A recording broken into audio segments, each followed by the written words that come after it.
2, if your Riesling is sweet, it must be cheap or bad. Couldn't be further from the truth.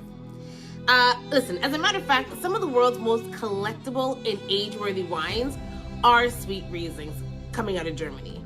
Your Auslese, your Baron Auslese, your Trockenbaron Auslese, your Eiswein, those ones. Those are so age-worthy. People oftentimes, too, don't realize the amount of work that goes into making late harvest or sweet wines where you're looking for noble rot. There's a lot of labor involved where you're picking the individual grapes specifically to make your sweet wine. You're looking for a certain concentration.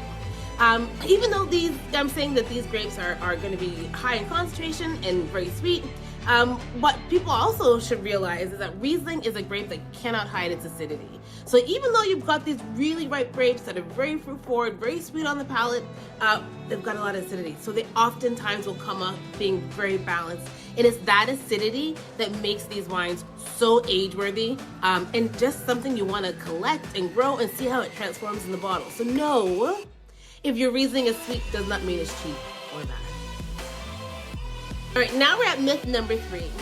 Riesling is just cheap student wine. Let me explain that one. So this one comes from the 70s and 80s, so Riesling's history, when export markets like North America, we were flooded with cheap bulk Riesling out of Germany. So think Blue Nun, Black Tower. It was so readily available. Because of that, because of the price point and its availability, that was, for a lot of people, their first encounter with Riesling.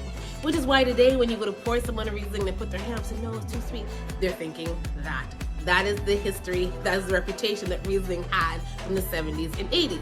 And because of its availability and its price point, it became that wine that you would see at parties, and it also became that wine that students could afford who were on a budget, hence the nickname student wine. Get it now. You've got the fun, fresh, everyday drinking Rieslings, but you also have the serious single vineyard expression of Rieslings, the ones that you do want to age and have it sit in your cellar for quite some time.